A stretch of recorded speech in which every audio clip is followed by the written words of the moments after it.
yeah. Oh, fuck. This book sucks.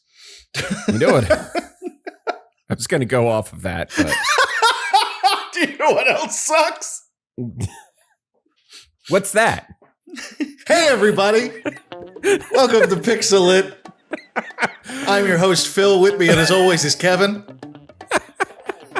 How'd I do? Was that good? That was good. We're changing it up on you, folks. Woo! Keep you moving. We're keeping you on your toes because this book fucking sucks. This book fucked us up. I needed to help Kevin with title duties because while I do not have a dog in the Dark Souls fight, Kevin has several dogs and he's given them all names. And lovingly stroked them and made sure that their coats were glossy and fed them the really expensive all beef dog food. And then he watched as each and every one of them was decapitated. Yeah.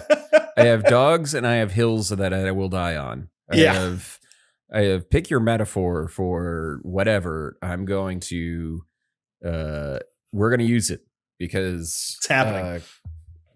Michael Stackpole, insert Obi-Wan, you are the chosen one meme. Oh man.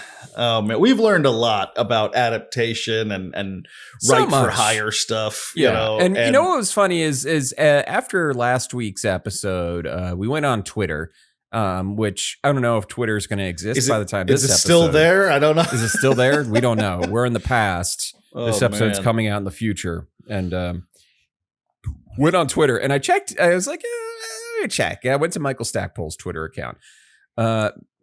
My man didn't do even his own tweet about the book coming out. He retweeted the publisher's tweet about the book coming out.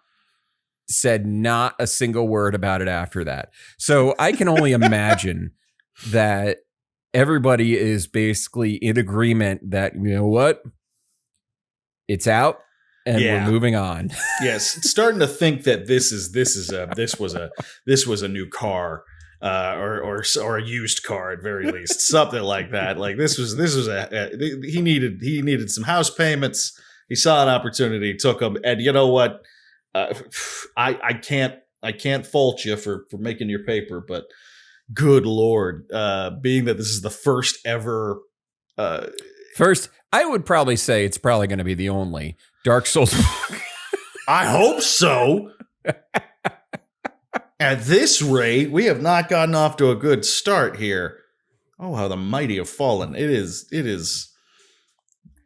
upsetting. And it's frustrating because I know after I'm done with this, what I'm going to end up doing is I'm going to have to go back and read some of Stackpole's like BattleTech or Shadowrun books or you know his Star Wars shit. Go or something. Read some Rogue Squadron shit, right? Because dude can write. We know he can write. Like so, just you know, he's a legend. The man is a legend, and so everyone gets one. I think he used to follow you on Twitter. He briefly did. Yeah, I did make a video on the Satanic Panic. That did pretty well on YouTube, and he followed me briefly.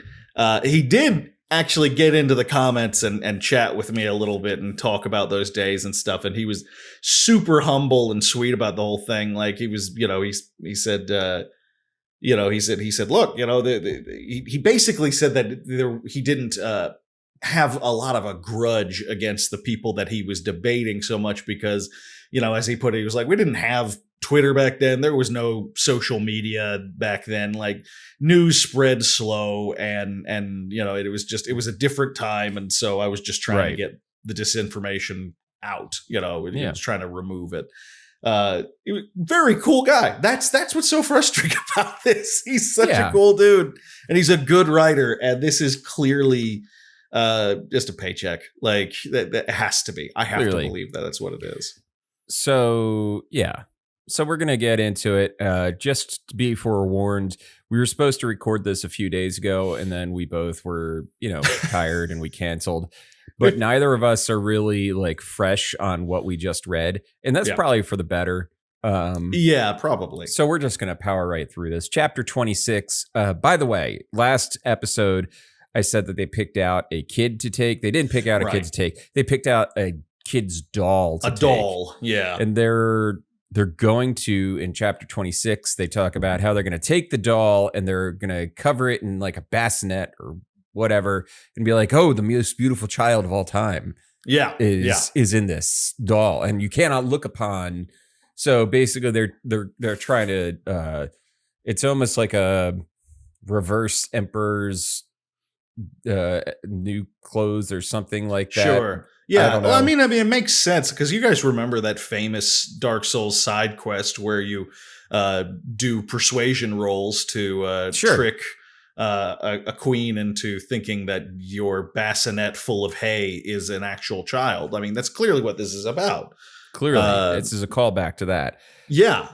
Like it was, very much that. So they're sad. They're going back and they're sad. Chapter 27.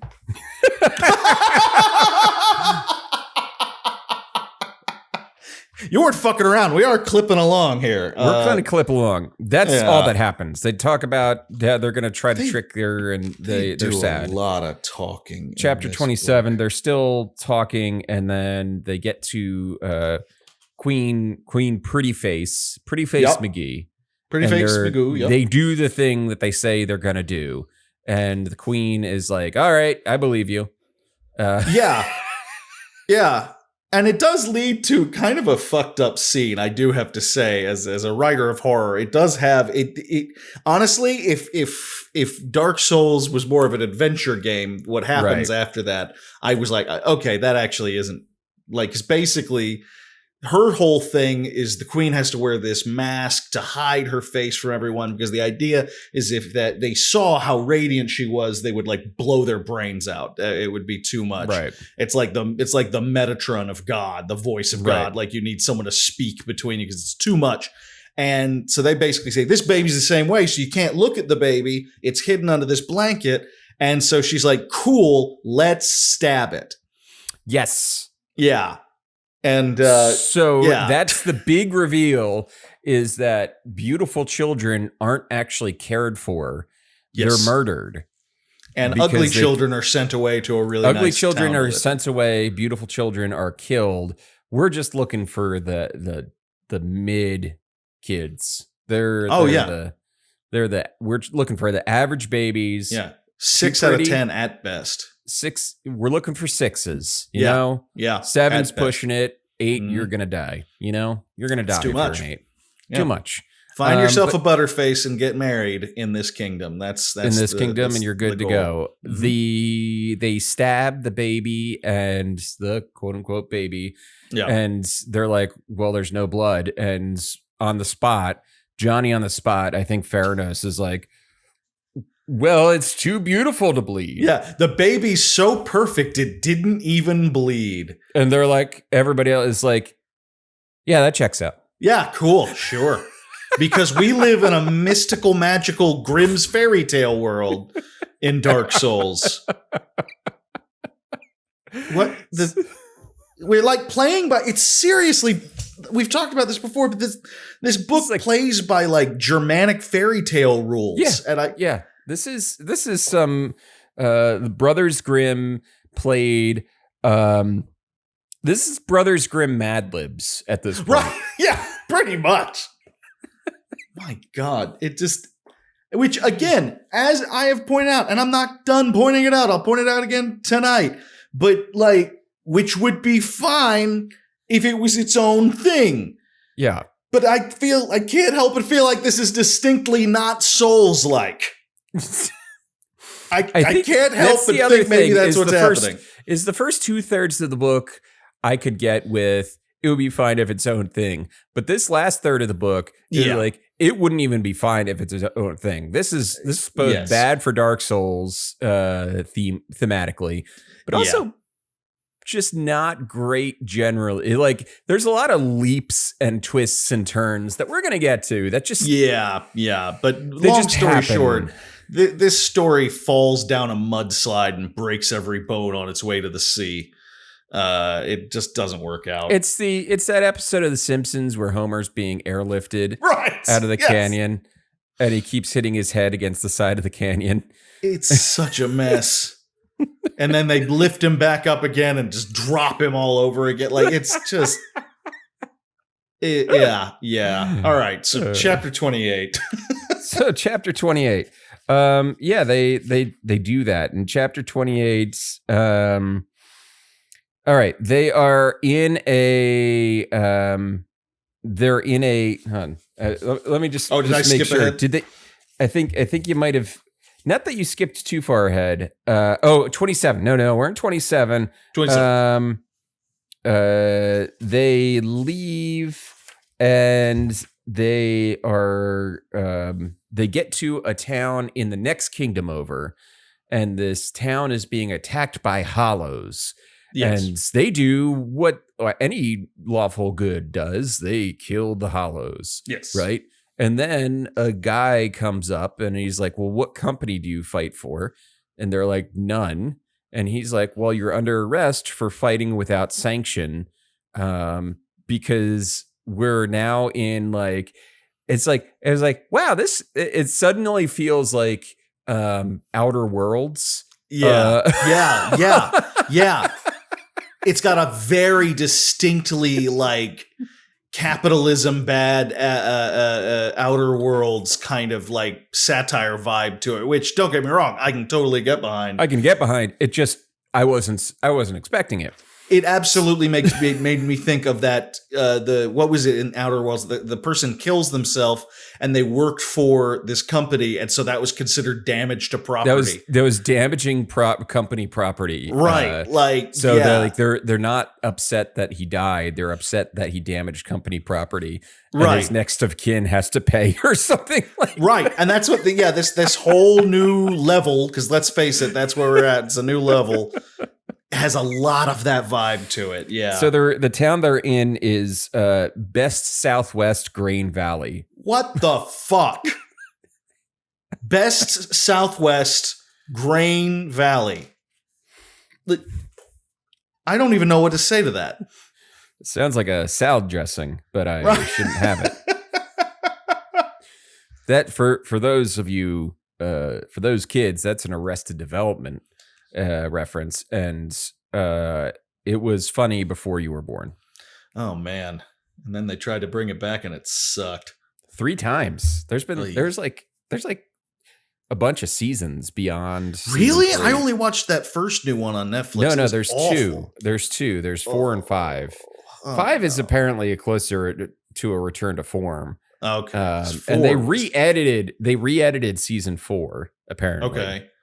Huh. Because it was told in some weird non-linear fashion that was just like terrible. And no, it was bad. It was Mitch Hurwitz.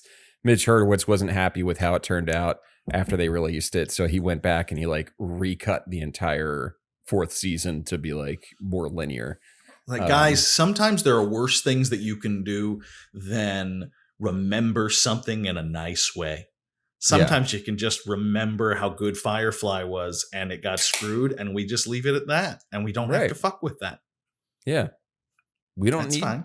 We don't need Joss Whedon to do anything else. No, we do not. There's a role-playing game for it. You make your own adventures. Go on. Make your own cool adventure. Your own adventures. Go out. Also, what's it? The movie pretty much was like the end. Yeah, it wrapped it up. They wrapped everything up in the movie. Yeah. You don't need any more. We don't need to bring it back. Come on. They can't take the sky away from you, you wacky nerds. They can't take. I do love that song though. It's a good song. We're already like waxing nostalgic on 2 TV series that were better than this book.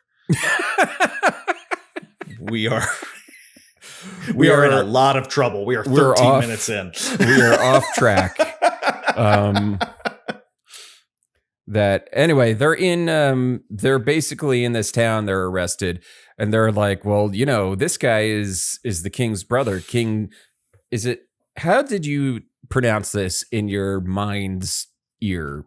Dolored is what I heard in my head. Okay.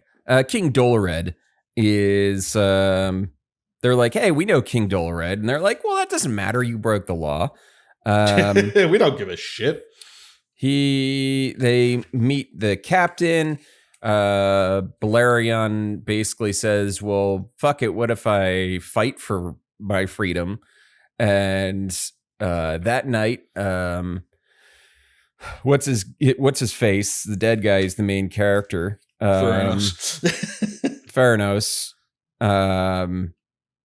He basically says, I think we're in chapter 29 now. So that's the thing. Not much is interesting is actually happening. I summed up chapter 28 in 10 seconds. Yeah. Of like, they're arrested. They say they want to do a thing.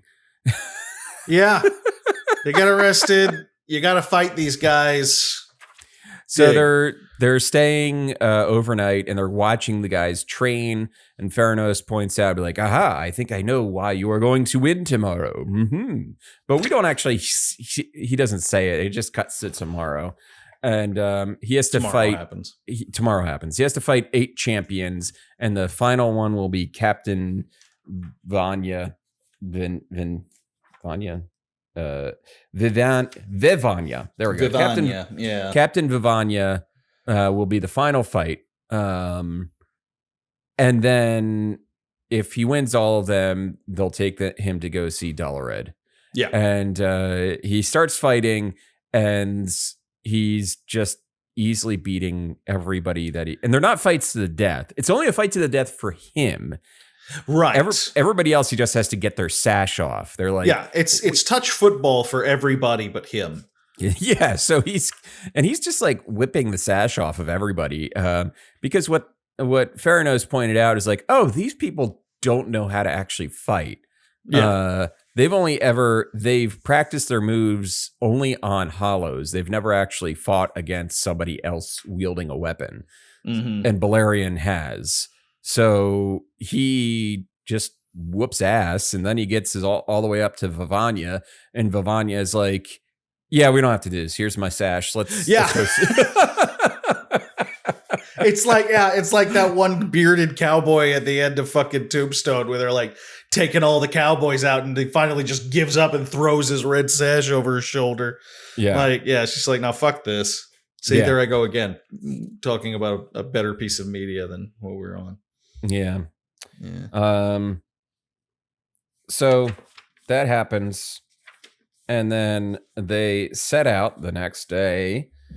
And the journey to the capital takes a fortnight. And they talk more about they talk about this. There's a random aside where we're at the Academy Zilong, where they're watching people train. Yeah. And Theranos is getting some flashback. Things seem familiar when he sees scorpions. Foreshadowing. Yeah. And yeah, they're just watching people train. It's chapter 31. Is this when they do the reenactment of like how the Academy came to be and everything? Yeah. I thought that was kind of cool. I thought that was pretty good. It's fine. Yeah, that's fine. You get a little bit of mythology. It was around this time that, because I think that was the thing. At this point, I was like, well, this section it's super combat heavy, so that's at least like more usual. And then I realized I was like, oh, okay, we're just going down the skill trees over here. We had the clever intelligence one, and then we have the charm level, and now we're on the physical level. It's just standard gaming tropes. So standard gaming tropes, and they the Scorpion must have been a fighter of prodigious skills. So we get the play within the play of how all this stuff happened and all this stuff came to be with the Scorpion and the king and the whatnot and the who now. And we're in chapter 31, and they're at the capital.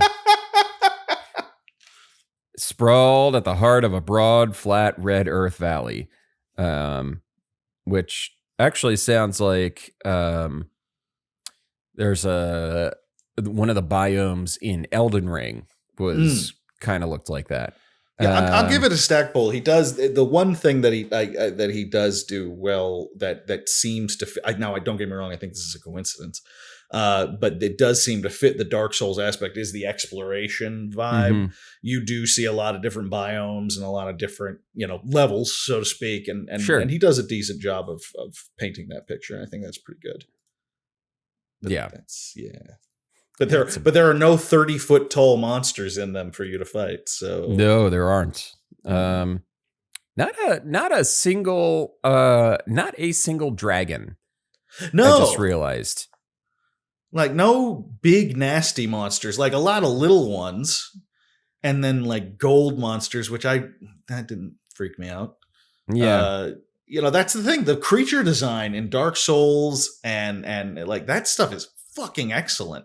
Right. And we don't really get a lot of that in this. So they arrive at the capital and they see that Dolorid has dedicated the land to the god of war, Wirvar. And there's a lot of scorpion iconography. Yep. Well, yep. Remind me, did they actually tell the scorpion story in this at one point? Like they've talked a lot of fables and shit, but did they actually earlier in the book tell the story of the frog and the scorpion? Didn't they? No, they didn't. I don't believe they actually said frog and the scorpion. No, but like it was a version of it, right? I feel like they did that early on. Maybe they talk a lot. There's a lot of discussion. They do talk a lot, yes. They talk a lot. There's a lot of discussion about what the scorpion was in relation to everyone else. Like basically the scorpion was supposed to act as the adversary to the Knights of Virtue because you can't have only virtue. You have to have like the scorpion was the evil actor in the worlds that needed to fuck things up in order for the Knights of Virtue. Yes, the other. And the scorpion also reported to the king. Yeah. So it wasn't like the scorpion was out to get the king. It kind of does have that vibe of like, it was just you find out that if you read the actual oldest translations and stuff of the Old Testament and everything like that, you find out that Al-Shaitan or whatever Satan comes from is actually like just means the prosecutor. It's just like an angel whose job is to fuck with humanity, and he actually works for God. The adversary, just like somebody who's there to fuck shit up. Right. But he still reports to God at the end of the day. Yeah. It's interesting. So they meet I keep wanting to say Dolorous Ed, who is a minor to medium-sized Game of Thrones character. That is a deep cut. Okay. I was wondering what was hitching you on that name every time, but that actually, now that you say that, I'm never not going to be able to hear that in my head. Oh, fuck. And I like the actor who plays Dolorous Ed too. Yeah. He's pretty, so that is who I saw in my face when that's hilarious. Is this guy. Yep. Holy fucking shit. That's perfect. Oh, that's perfect, actually. That does work when you think about it. Dolorous Ed Tollett. Ben Crompton. Yeah, he looks like I feel like he looks like a dude that was in Band of Brothers. Very much so. Yeah. And Dolorous it just means sad. Yeah, just gloomy. Gloomy Gus. He's a gloomy Gus. Dolorous Ed. Please, gloomy Gus is my father. I'm Dolorous Ed. Very English version. His cousin's Gloomy Gus, his American cousin. His American cousin, Gloomy Gus. I'm Dolorous Ed. His friend from London goes by Bit Sad in it. Bit Sad in it. Bit Sad in it. Let's do our best. So they meet. alienate all of our British listeners. You what, mate? So they meet Dollar Said, and they're like, "Hey, ooh, hey, what's up?" And they're having a conversation, and he's like, "Hey, you're my brother." Whoa, hey, you're my bro.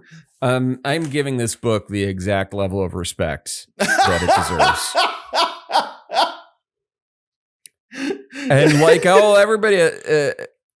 everybody else, Dolored is like, yeah, I need you to go on a quest. For the Key of Might. But first, we're gonna, you guys gotta build up an army. We gotta get this because it's gonna be a tough fight. So let's build up an army, and we're gonna get things ready to go, and we're gonna make plans. Yep. And meanwhile, Dolored is like, hey, Theranos, you want to join me? And Theranos is like, no, thank you. No, I don't think that's something I'm gonna do. That's not. No, I don't think we're good. I'm with your brother. Yeah. So they. It's basically the first bit of interesting shit Theranos has to deal with in the entire book. And the entire thing is somebody pulling him aside and saying, "Hey, I could use a man like you." Like, for a dude who's ostensibly our protagonist, he has had nothing to do. He is the what's his fuck from Great Gatsby. He's the Nick Carraway, exactly. He's the Nick Carraway. I think we said that in like the first episode. Yeah, he's Mark from Rent, twice as repellent. So then we get a little bit of a time jump. There's like 4 days later, not like a time jump like in the other moments where it's like suddenly 20 years passed or something like that. Right. No, it's like for the better part of a week, they're feasting and they're getting the armies together, and stuff like that. And they're getting ready to go. And Philasina. Philasina is, that's a good name too, though. Philasina falls ill and can't go with them. And they're like, all right. Balerian's super sad about it, clearly. Mm-hmm. And then, they're about to leave, and Theranos, the ring that he's wearing, he reveals that it actually has the scorpion logo on it. And he's like, aha, seize Balerian. Yep. This I am the bad guy. I'm a baddie. I'm a baddie. Yeah. And Vivanya is like, okay. I'm sure that this is, totally what's happening. Yeah. So we get a little bit of a thing where they take Balerian down, they tie him up, and they're like, oh, we got him. Don't worry, we're all good here. How are you? And then Theranos reveals that it's all a ploy. Basically, it takes like 3 pages. Theranos says we don't need any real suspense or just no, we're good. Those steaks are just thrown on the grill right away. Oh yeah. Well done steaks. Mm-hmm. By Dark Souls. Have your Dark Souls steaks today. Join your Dark Souls subscription box steaks today. Basically, Theranos has been spending days just walking around the compound and finding like all these hidden passageways and stuff like that. It's kind of like the moment in Game of Thrones, spoilers for Game of Thrones, where Tyrion finds out that there's a hidden passageway from wherever he is into basically his dad's bedchamber. Right. And he kills, and it's actually literally that scene. Now that I think about it. Yeah.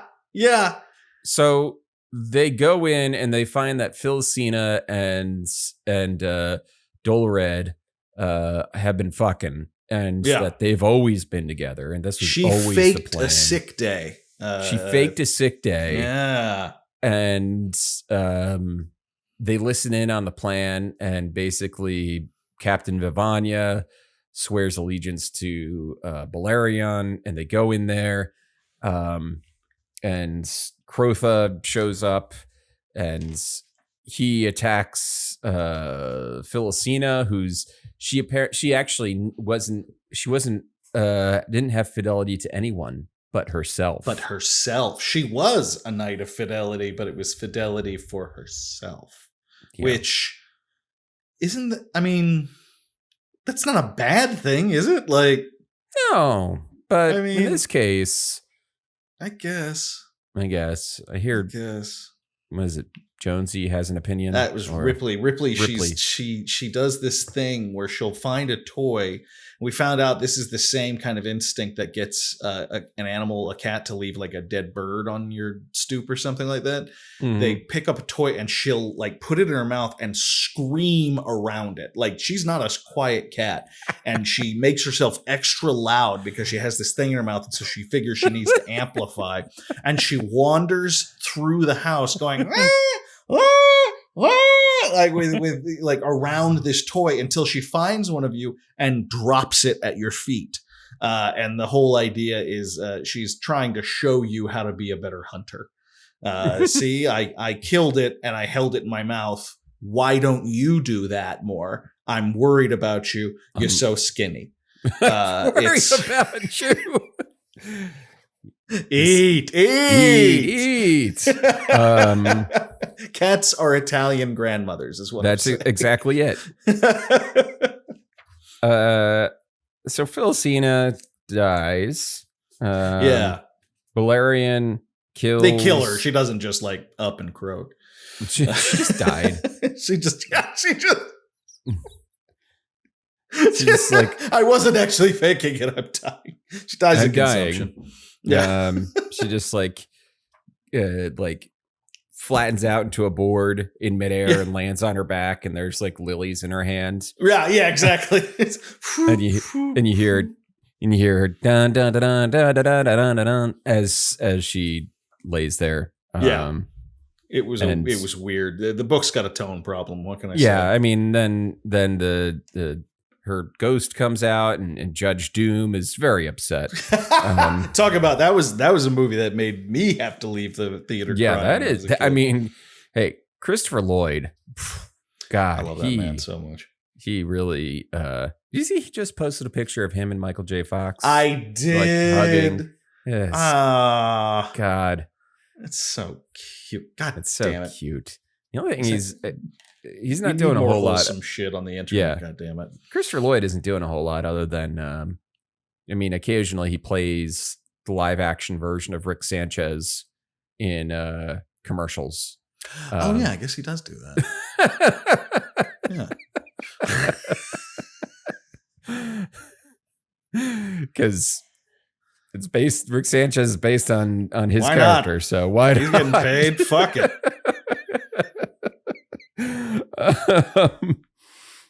So anyway, there's fighting back and forth. Yeah. Crotha kills Phyllisina, Flasnia. Anyway, she's dead. Dolorous Ed gets killed by Balerion, and that is good enough for the Key of Might to transfer. That's gonna have to do. Yeah. That's a kitty. She about lost her mind. She was not happy the door was closed. Now she's getting all squirmy. She really is. She's been very, very zoomy today. Okay. All right. So people are dead. People are dead. Balerion has the Key of Might. He has all the keys now. Yes. I was just looking at the pictures behind you, and I think you need a picture of the Fresno night crawlers. Oh yeah, I do have my because you have the Flatwoods Monster. The Flatwoods Monster there. I went to the Flatwoods Monster Museum in West Virginia on my way back from Pittsburgh one year, and it was every bit as like roadside attraction in one of the spookiest, most abandoned towns I'd ever been in. And I bought all of their merch. It was outstanding. You know what would be awesome? I would, if I had the money, I would commission the artist from Spooky Stories to Tell in the Dark to just draw a book of the North American cryptids. Oh. Yeah. Oh, what did I say? Cryptids. Cryptids. You want a book full of cryptids? Oh, a book full of cryptids? Let's get you a book full of cryptids. Steven Schwartz. Yeah, he's an amazing illustrator. I would seriously read the shit out of that. That would be awesome. Jersey Devil, Flatwoods Monster, Mothman, Fresno Nightcrawlers, all the classics. Fresno Nightcrawlers which are basically just like walking pants. Right. The cartoonist who does Sarah's scribbles. I saw it's a Cryptid Club or something. Yeah, it's like these like the Fresno Nightcrawlers are like walking as if they're walking down like the runway or something. Yeah. It's great. God, she's funny as hell. She's so good. More media that we like better than this. I know. We're almost done. We're almost done.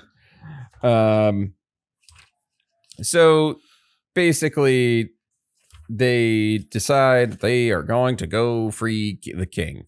They're going to go do it. And they're going up north. Back up north to the Valley of the Dead. And I kind of skipped a chapter, but nothing of consequence happened in it. Not really, no. It's more talking about what they're going to do. It's talking about what they're going to do and what just happened. Like they're discussing Felicina and like the Scorpion and Theranos's choice to fake betray that. It's like it's the I feel like that's kind of the format this book has taken. We have a chapter of stuff happening, and then we have a chapter of stuff where they discuss, let's talk about what just happened. Yeah, it's like the corporate presentation version of storytelling. Yes. Tell them what you're going to tell them. Tell them what you told them. Right. Repeat. Right. For those of you who watch RuPaul's Drag Race, every other chapter is an episode of Untucked, essentially.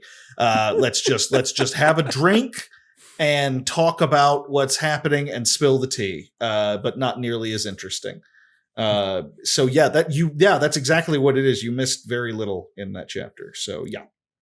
So they're in the Valley of the Dead, which again, visually, the Valley of the Dead is like one of the coolest things. It's like the most Dark Souls. There's like these jagged obsidian like rocks that are just jutting up from the ground as if they had erupted at some point. There's bleached skeletons everywhere. It's pretty fucking metal. Yeah, it is. It's the most metal thing in this book. And they see a carving which looks like Malarian and somebody with a death's head, which is supposed to be Theranos. Yeah. And they figure out how to get in. There's like a door. There's like a 2-sentence puzzle or something like that, and they open the door. Yeah. It's not very interesting. But they continue in, and there's the 3 keys that he has to give up, and there is the key of gold. What was the first key again?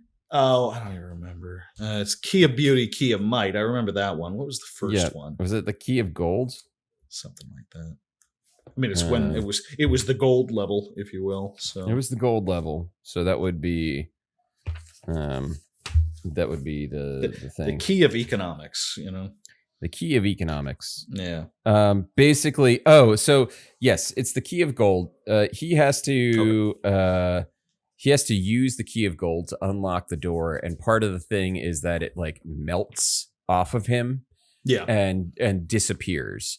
And each of the tests that go along with the key would have like made each of the children lose their mind. So if Solaric had done that, he would have lost his mind because that gold is just being like melted and wasted away. Right. Which is his greatest fear.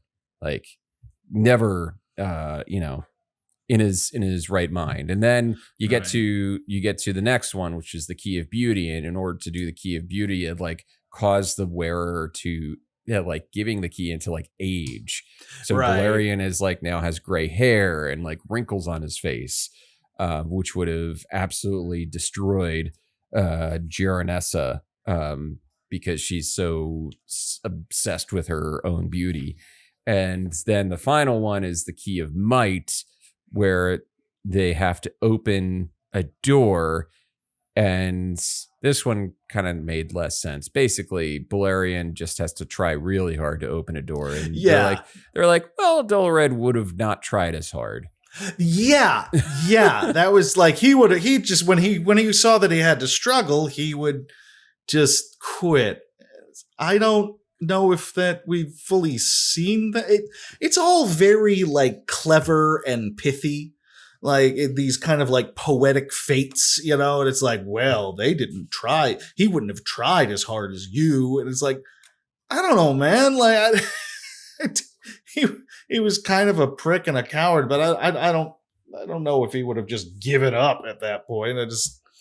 I don't know. It's so cute and clever, you know. It's like see, you're the superior brother because none of your brothers and sisters couldn't have done that. No. So they get inside and they find, this is now chapter 36. They find the king and he's just sitting there with a smug look on his face. And he's King Smug. Yeah. King Smug. And he's like, well, who the hell are you? And Valerian's like, I'm your son or whatever. And he's like, Baloran. Yeah, that's right. And, they're like, Valerian. And he's like, yeah, whatever. Like we get introduced to this guy. We like the whole idea is that he's this uncaring, kind of a dickweed of a immortal, basically. And we find out that like, he has kids all over the place. And Valerian just happens to be the only one who did it. And it's like, he's kind of like a shitheel in the same way that like a used car salesman in a comedy would be. He's like, yes, of course, Bobbyon. I remember you, baby. Like he just, hey, baby, the flock warden boy, yeah, right. Ah, shepherds, Hans, Booby. He's your a white finger knight. guns. Yes, he's Hades from Hercules. That's exactly what it is. Like no, not that. That's from the guy from Ellis from Die Hard. Oh yeah. Yeah, Hans, Booby, like I'm your white knight. Just a total like, and we're supposed to see him as this colossal failure of a god or it's like it's an idea that does have weight behind it, but our introduction to him is so, again, to use this word, pithy and kind of like petty. Like he's just kind of a dick at first, and so it kind of undercuts the whole thing. So and as you said, there were a bunch of kids that he had that it was like basically one of them's gonna do it, right? You just happen to be the one. So then he tries to kill Valerian. Surprising no one, and he fights Valerian, and then he has magical control over Theranos, and he has Theranos kill Valerian, and that's a wrap on Valerian. It's like so sudden. Like Valerian's like chest is ripped through with a magic bolt. We literally have 2 pages left in this book or something, and fucking Valerian. Theranos gets like Manchurian candidated and just it's fucking nukes Valerian. Yeah. And that's it. He's gone. Like he kills him. He is quite dead. He doesn't even get a final word. No. He's dead. Just dead. Just dead. His last moments are seeing Theranos betray him. Yeah. So for real this time. And Parnier basically says, "Oh yeah, you're the Scorpion. Like, why are you sad?" Yeah. And Theranos is like, "Well, he's my friend." By the way, Theranos is a Scorpion. I don't know if you didn't pick up on that. the fact. I feel like that had been hinted at, kind of. Well, but you kind of gave up the ghost on that one in the last section when you're like, oh, he didn't betray him, but then he did. I don't know. Then he did. And they've left Crotha behind. By the way, like he's not in there at this point. Crotha is back handling all the other stuff that's going on. Yeah. That because Dolored was gonna launch war against Jaranessa, and so Crotha's trying to stop the gears of war from turning. Right. Yeah. Yeah. The Gold King is riding a gold dragon because he figured out how to make the scepter work for some reason. Yeah. Okay. So Theranos then kills Parnir, and that's the end of the book. Yeah. Like I was reading the end of it. I was like, is there another page? Is that all we got? Okay. And acknowledgements. Okay. Yeah. He kills him. Like literally kills him in like the last paragraph there. Like it just vows basically like, I know what future you were trying to make. Because the whole idea is that Parnir, the dad, the father, he's just holed up inside this place to make a better world, like while people fight amongst themselves, and it's very vague, like his motivations. He's like, and it'd be like, no, I made the world intentionally like this, and it's like that Goofy meme where you have the shitty drawing of Goofy, and it's just the text of "I'll fucking do it again." Right? Yeah, that's his motivation. It's completely. All right, okay, that's how you want to end your book. All right, that's it, how man. You end the book. Fuck it. We got 300 pages in. Who gives a shit? Let's go bowling. It's just paper, man. It's just paper and time. It's just fucking paper and time. Who cares? Dark Souls. Dark Souls. Phil, Kevin, I've got one quick question for you before we go on. Yeah. What's your question? Where was the Masque of Vindication? Where was the Masque of Vindication? Ripley, do you know where the Masque of Vindication was, honey? Lieutenant Ellen Ripley, do you know where the Masque of Vindication is? She doesn't. She just wants scritches. She does not know where the Masque of Vindication is. There is not even a mention of a Masque of Vindication. Now, I looked it up afterwards, and it was like, okay, well, there is a definition of the word mask with that spelling where it's a story. Yes. But that is bullshit. It's the vaguest subtitle since The Phantom Menace. Yeah. Like it's meaningless. And hold up that cover again. Let me just see that cover. Who is that dude supposed to be? Who do you suppose that's supposed to be? It's not Theranos. He's got a sword. Yeah, and it doesn't have Crotha's vibes. Crotha would be. I think Crotha's wearing like a light colored arm, like a he's a knight of virtue. Right. He's not a dude walking around in a hood. It's just your generic Dark Souls. It's just PC. some Dark Souls art. Yeah. Yeah. I don't. All right, real quick, because I know you're gonna take this away. I know you've got. Just real quick. I want to kind of reiterate what you said earlier today. Sure. Because we've both been reading reviews of this book. The few people who have read this already and have offered up their ideas on it and their opinions. And the thing that I keep seeing is people say, well, it's a middling fantasy novel by itself, but it's completely devoid of real Dark Souls content, except for like the Estus flask and the coming back to life thing. And they get rid of all that in the first like 40 pages. It's like they don't really address it ever again. The flasks, the last time I think the Estus flask was mentioned was like the first third of the book. And I agree with those reviews, but I do take exception with the idea that this is a middling fantasy novel. This is not a good fantasy novel. This is not a good fantasy novel. It is rushed. The ending is rushed. It is a paycheck, is what this is. Character motivations are all over the map.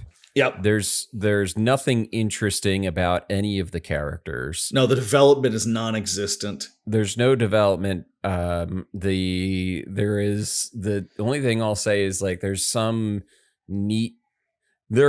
some minor notes of neat world building that I could kind of get behind. Yes. Some hints of neat world building ideas that would be better suited just like, I might fucking just steal some of these ideas and put them in something else at this point. You know, like the idea of the Kingdom of Beauty, and then there's like this city of the Uggos. But they're not actually ugly people. It's just people who are just like, oh, this person, you know, they lost their leg. Yeah. You know, it's that kind of thought. It was like, oh, okay, that's kind of neat. That's a neat, you know, you can get into some neat morality play stuff there, but it's not. There are some cool things that, like you said, great ideas to steal for your D&D campaign. Maybe. Yeah. Yes. Throw them into a D&D campaign. I think that's kind of neat. But otherwise, this book is, I never thought that I would be saying that this book has hit the bottom of the list for me. But I would put this lower than Dead Space. Holy shit. Okay. And I'll tell you why. So Dead Space is incomprehensible. It's a mess. Has actually more character development than this does. Yeah. Has genuine moments of like, okay, well, the writer and we both said we wanted to read some of B.K. Evanson's other work just to compare and see what's up. There's some moments of like legit like humor or whatever. Just like the not giving a shit and naming the dudes Tim, Tom, and Terry or whatever. Oh, for Christ's sake. Yeah. Yeah. And it clearly has, you know, its source material in mind. It clearly had its source material in mind. It's got so many weird flaws, but I'm looking back on it. It's almost like, I think Dead Space can almost verge on into so bad it's good. In some respects, because this is just bad and kind of boring. Yeah.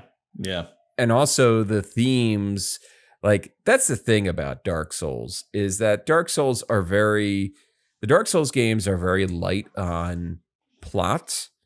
There is some really individually good character moments. Like your protagonist isn't much of a character. You're just set out on a quest. But the people you meet along the way have very interesting stories to tell. And the themes of the game that are underlying the game of finding out who you are in the midst of a world that is decaying rapidly, and choosing the fate of the world and just it's missing all of that. Every single ounce of that is missing from this story. And it's a bummer, you know? Yeah. It's you just think of okay, one of the most famous characters in Dark Souls is a guy named Solaire. If you don't know who Solaire is, you probably have seen him. He wears a green padded armor with like a white vestment with a big old picture of the sun on it, and you know he has a helmet on. And he's the salute the sun guy, right? He's praise the sun. Yeah, he is this guy who he wishes to be so grossly incandescent like the sun. He is the optimist's optimist. He sees through all of the death and decay of the world, and says, praise the sun. And he has a special salute for it.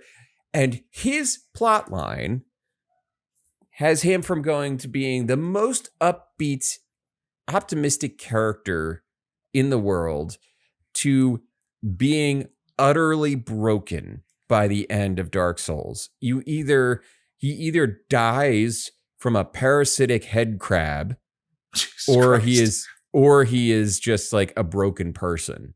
Right. Those are his only two possible outcomes in his storyline. So we're dealing with stories that are just absolute bummers. Right. Dark Souls 2 has a character that is looking for her brother. And when you meet her, she is there and in Drangleic looking for her brother. And she says she wants to find him before she forgets herself, because she is hollowing and she knows it's only a matter of time before she forgets herself. And as her story continues, your character, the more often you meet her, you can see that she is starting to suffer the effects of hollowing, right? Mm-hmm. And the last time you meet her, she is almost entirely gone. And then she doesn't, I believe she doesn't find her brother, but you find her brother, and her brother tries to kill you. But it's just like, there's these sad character arcs and sad stories. And that's the thing about Dark Souls, is there's nothing good to come out of. This is a world that is dying. It is a world of decay. Even your victories are short-lived. No matter what you choose, you have in Dark Souls 3, you have the first boss, Udex Gundyr, is a champion who is there to linking the flame, meaning continuing the age of fire, right? Mm-hmm. But he was too late. The flame went out. And when the flame goes out, so does all the stars in the night sky, and the world just becomes blackness. And eventually, the flame flickers back to life, and there's another age of fire. But that's why he's there waiting for you at the beginning of the game, and he's been corrupted, is because he missed out on his chance to link the flame. So everything in these games is about how, like, it's the failure of the larger forces at work to take care of the people that are just caught in the cogs. It's very anti-capitalist, ultimately, because there's no fighting, there's no winning, Right. and there's just this melancholy that pervades every aspect of it. And not a single ounce of that is found in Masque of Vindication. Right. Yeah. Yeah.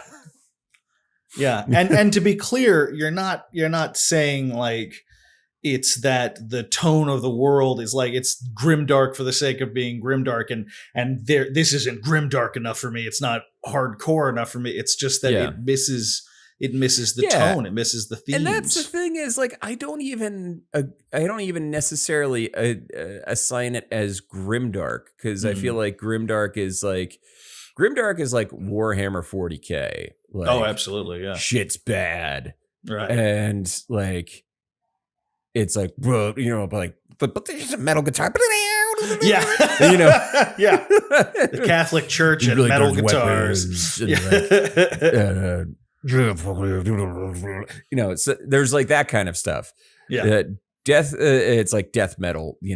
Sad. Absolutely. Whereas Dark Souls is like a single piano, right, playing some melancholy notes type of sad. You know what I mean? Yeah. And then the pianist gets shot in the face. And then so, fucking Masque of Vindication. Masque of Vindication. I did not think that this was going to be. I never go into these books assuming anything, because we have been shocked on so many different levels with the quality of some of these books. But I did not expect to go into this book coming out with this being one of the worst ones we've read so far. That is genuinely insane to me. I thought maybe it would get better, and it got worse. Yeah. It just got more rushed. Yeah. Like we've read these books before where you're like, there are 20 pages left. What are we going to do? How are we wrapping this up? Is it just going to be a cliffhanger thing? And it's like, I almost wish it was. Yeah. Almost like, what was it? Diablo. Kind of like wrapped everything up in the final 15 pages. Diablo, though, is eons better than this. I mean, that was a way better book. Diablo rests comfortably in like the middle of the pack of all the books that we've read. This is not that. I mean, it's almost like, because, and we earlier on, we were comparing it a little bit to Shadowkeep, because it felt a little bit like Shadowkeep. Like it had that similar classic sword and sorcery kind of sword and sorcery thing. But D&D. It didn't even like hit that in a way. I like Shadowkeep way better than this. Oh, I like Shadowkeep way better than this. Way better. Shadowkeep Shadowkeep also kind of rushes to the end. Sure. And it's kind of silly and dumb, but yeah, man, it was fun. It was fun. Yeah. You had a fucking kangaroo rogue, for Christ's sake. Like, that was fun. I enjoyed that. It was dumb, but it was super fun. And yeah, I think you're right. I think beyond it just not being a very compelling representation of the Dark Souls franchise, Masque of Vindication is also just terribly dull. Yeah. I wasn't looking forward to going back to it. Like you, as you point out, when we were reading Dark Souls got me angry. It brought out like genuine emotions in me to the point that if I came back to it, it might be like okay, let's see what we got. But I was diving back in, motherfucker. And it was just like, must we? Just, do I have to? Yeah, do we have to? It's such a bummer. It's such a bummer. We were based on the author, based on the franchise. It's just disappointing on so many levels. Yeah. So, I think that we've spent enough oxygen talking about it. Oh if you want to add us on Twitter or something about it, go right ahead. Come on, man. We'll defend our opinion on this. We'll defend our opinion, but I don't think anybody will, because I don't think anybody's gonna. You can barely. It's like hard to find on Amazon. So I don't think I would honestly, I'd feel bad about discouraging people from reading it if it weren't for the fact that no one appears to be. It's got no marketing. I've seen nothing of it. So I'm not really worried about affecting its sales one way or the other, because it doesn't. I know, honey. I know. We try to be good to the authors, don't we? We try. Yeah, Ripley's so upset about it, though. She loves playing devil's advocate, is her thing. She's arguing that maybe the fact that the book was written this way makes it the true Dark Souls experience. Right. Yeah, the grind, the get good scrub attitude. But I feel like that's a stretch. Get good at reading, which is scrub. Appropriate. Yeah. Get good at reading, scrub. That's what Lieutenant Ellen Ripley, the cat, just said. Yeah, this book is like, instead of every time reading, it is the Dark Souls experience, except instead of dying, you're falling asleep while reading it, and the big red words "you fell asleep" hop up on the screen. You're bored. Like, yeah, I am, man. That fucking book got me again. Well, we got to do a noun verbed like. Book slain or something like that, and it's just like a still of you and me like asleep on the couch, using the pop filter on my mic as a like a pillow, just like right. Oh, what a bummer. What a fucking What a bummer. So, Phil, what are you playing? Oh, I'm glad you asked. I just finished a complete run through of Tiny Folks. Oh, yeah, I saw you playing that. I saw you popping up on Steam with that. It is a fun game. It's like $4 first and foremost. So it's another one of your Vampire Survivors. You might as well give it a shot kind of things.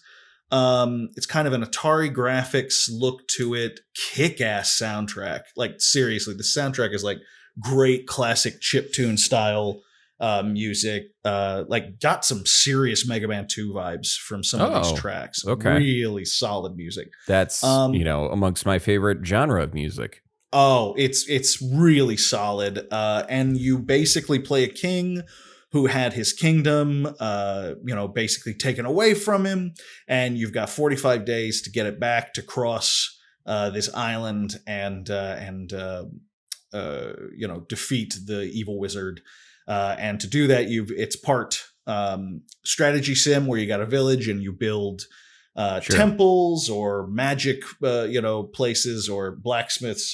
And you can hire folks, which are just your generic peasants, and put them through different training rigmarole, and you can train them each twice. And so you can like double down, train them in fighting twice, for example, and get like a barbarian, all offense. Sure. Or you can train them in fighting once, and then in, the priesthood once, and they're a Templar. Kind of a paladin character. Got it. Yeah, so you got all these little customizations, and you as the king can also train yourself and learn your own specific abilities and stuff. And then you have and you train them and do all that stuff. And every day you have the opportunity to go out into the world at these different levels and do some basic JRPG style combat stuff.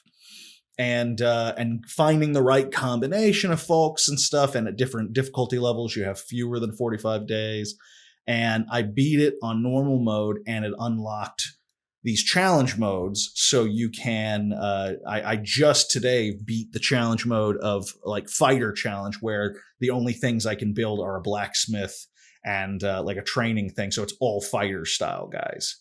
And I beat that. Neat. And it took me a couple of tries to get into the rhythms of it. Yeah. But it's super fun. And you can do a full 45-day session of it in a couple of hours. And I really enjoyed it.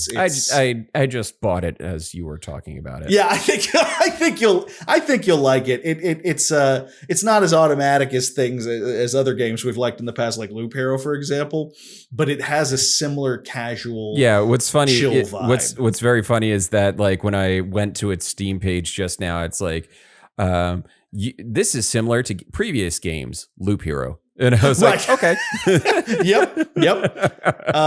It's got overwhelmingly positive reviews right now on Steam. $3.99. Like, it's great. It's Pierre Vandermeisen, and this seems to be the only thing this guy's done.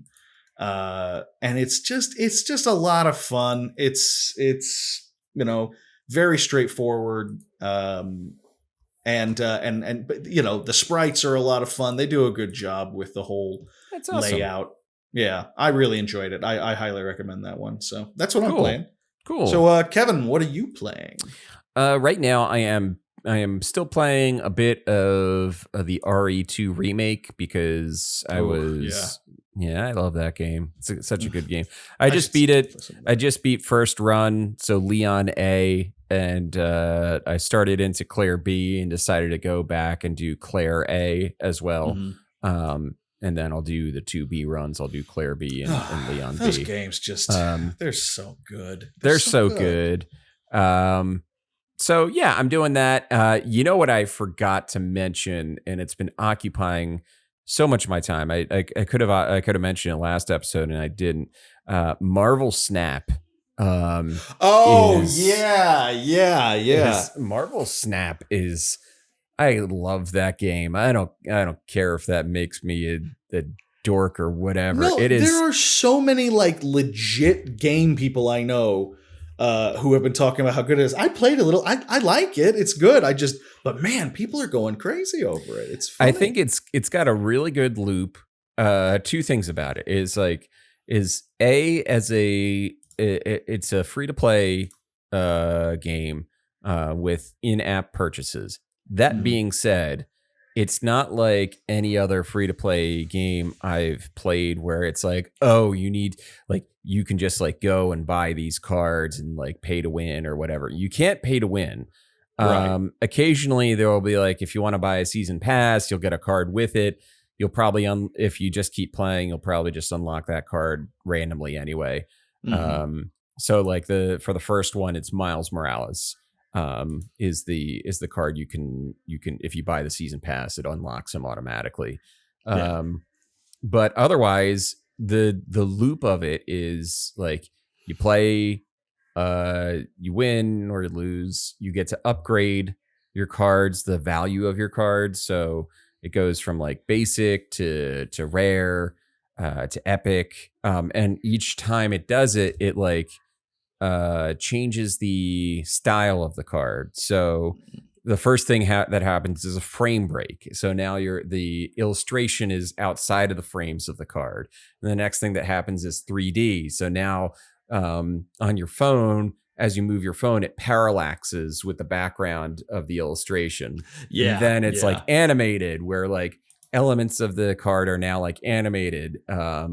Like on Wolfsbane, for example, like her hair and like the hair of the wolves behind her is like flowing now. And then like the next level up, it's like it makes the logo foil. So it's like the logo has like a foil aesthetic.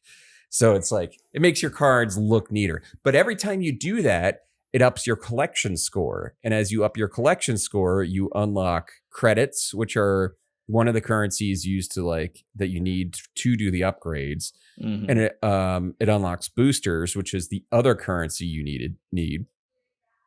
And then the third thing it can unlock is a new card.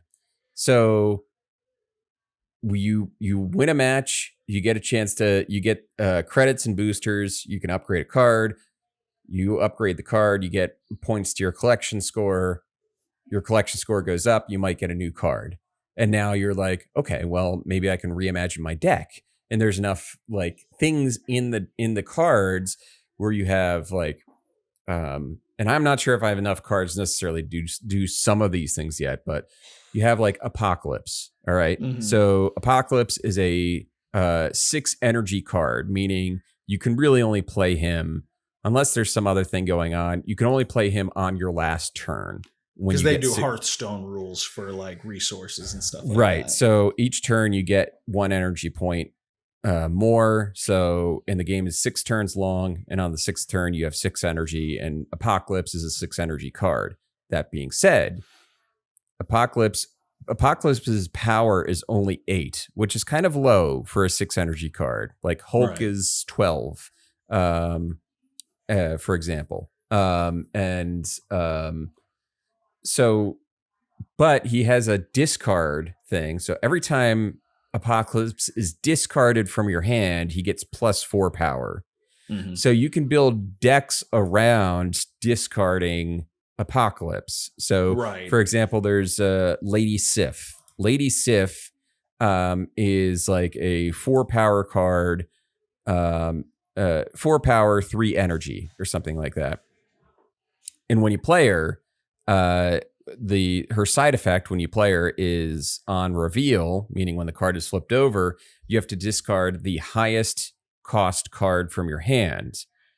So if you're pairing Lady Sif and Apocalypse, that highest cost card is always going to be Apocalypse. So he gets discarded. You discard him, and then you put him right back into your hands with +4 power. So now he goes from 8 to 12.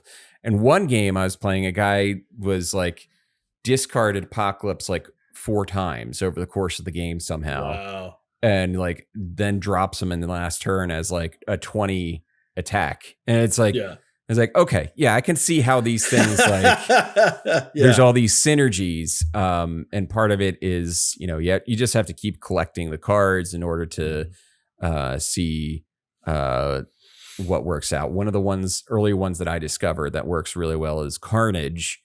When you play Carnage in an area, he destroys all the other cards that you have played in that area. And for each card he destroys, he gets +2.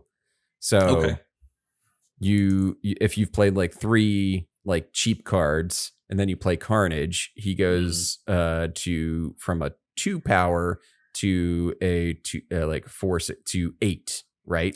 And that could be really good too for I forget what level it is, but it's like it puts down a bunch of squirrels all over the Central Park. You've got Central all these Park drops squirrels creatures. or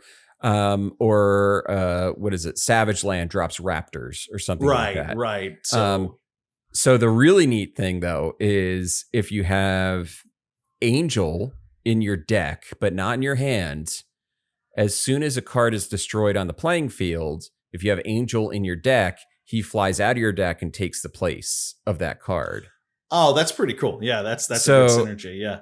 And the other person who's really cool is if you had Wolverine down as one of the cards, Carnage comes down, kills Wolverine. Wolverine automatically respawns in another location on the battlefield. Oh, nice. Okay. So Wolverine can't be destroyed. Every time he's destroyed, he just pops up again. Oh, that's that's real good. But you still get the +2 charge for Carnage if you sacrifice Wolverine to him. Right. So it's like, I really like it. There's a lot of little geeky things. I'm sure. Yeah, I need to play a little more of it. I've been toying around with it a little bit, but I can see where there's a lot of room for customization and deck building and that sort of thing. I think that's really, and you're right, they have not been exploitative at all with the free to play mode, at least not so far. So that's pretty cool. Yeah, there's only like 2 things that it was like the season pass for the first season and like a Captain America variant that they had for sale. That's the only thing. Like you can buy like gold, which you would never need to really unless you're like really jonesing. Because you don't really buy decks, it's you don't buy cards. The cards aren't really for sale. You really do have to earn them. Yeah, you have to earn them with your collection rating. So that's pretty cool. Yeah, it's pretty cool. And on that note, that'll do it for this episode. If you can, follow us on Twitter at PixelLitPod, as long as Twitter is still a thing in a few weeks. Yeah, we'll see. Follow us on Instagram at PixelLitPod. Go to our website where we have episode transcripts, and I'm also adding the video version of each episode into the posts going forward, so that should be there as well. We're on YouTube, youtube.com/@PixelLit is our YouTube handle. YouTube has just rolled out handles, so we're at PixelLit, and you can find us on there.